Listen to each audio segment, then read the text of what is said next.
Confederation not only offered limited voting rights and sharp limitations on those who could hold elected office, it took a narrow 19th century view of the rights of individuals for those who were neither Catholic nor Protestant.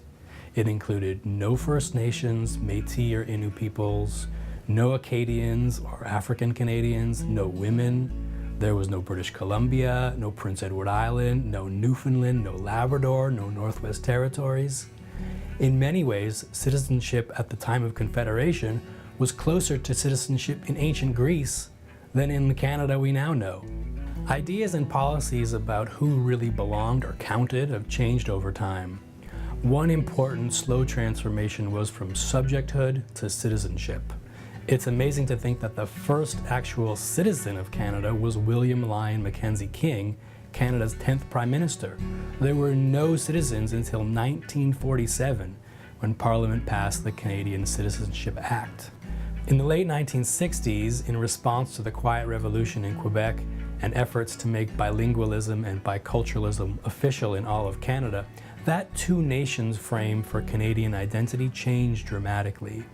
The vision of Canada as a nation of immigrant communities woven together in a tapestry or pieced together in a mosaic gained a lot of popular purchase. This was the prism of multiculturalism, which became official government policy in the early 1970s. Constitution in some ways organizes who belongs in Canada in terms of groups, particularly French and English groups, but there's an implication for other groups. The Charter is really focused on individuals, and so people are free to choose and organize themselves in whatever kinds of constituencies they wish. What's then protected by law in the courts and constitutionally are the individual rights. At the time of Confederation, women were not considered persons before the law. And because they were not considered persons, they were denied a raft of, political, civil rights that would be accorded to a person who was considered a person for the purposes of the law. That said, women can maintain positions of considerable importance in everyday life.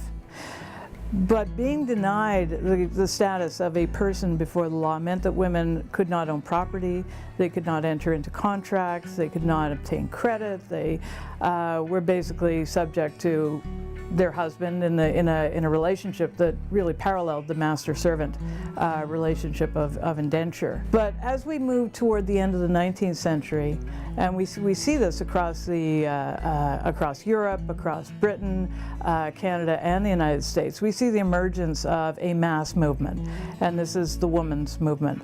Women would find their way into this movement by a number of different avenues.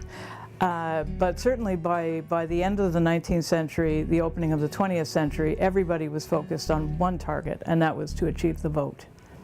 Some tried to advance the interests of women as mothers, and so lobbied, for example, for women's pensions. We saw that certainly during the First World War.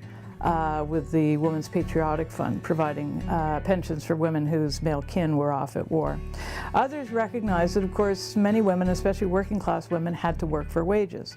And so they organized for equal pay for equal work and to advance the rights and interests of women as workers, including in the organized trade union movement, which was becoming more prominent. Still others promoted the cause of social purity and moral reforms, and so they engaged, and here I would count the Women's Christian Temperance Union, for example, in campaigns against vice, against gambling, against public drunkenness, and of course for the regulation of the sale and consumption of alcohol.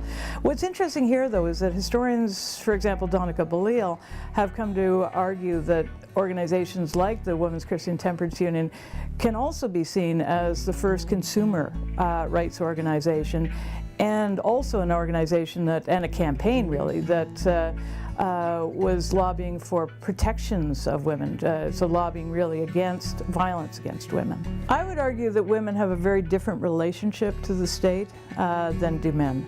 We know, for example, today that poverty wears a child's face in Canada. What causes poverty? Child poverty? Obviously, it's the poverty of the majority of single parent households that are headed by women. We have yet to achieve equal pay for work of equal value. We have yet to achieve the kinds of equalities that women need to enjoy in the workplace. Women continue to experience the brunt of market-generated inequalities. Women continue to be responsible for the majority of care work in the household, for the majority of work engaged in raising children and so on. Women continue to experience a differential relationship to the state and to their rights as citizens than do men.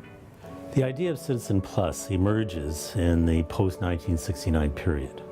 It really emerges as a result of an increasing social welfare state within Canada, but also recognition by the federal government that Indigenous people, that is, people who were defined as Indian under the Indian Act, occupied a special place within Canadian Confederation. So at Confederation, Sir John A. Macdonald, George Brown, Sir Etienne Cartier, and others understood that we really, in order to accomplish this idea of Confederation, that the West had to be incorporated. That meant that the Indigenous people who constituted the vast majority, in fact all of the population of that area, had to be dispossessed of their land. They had to be marginalized.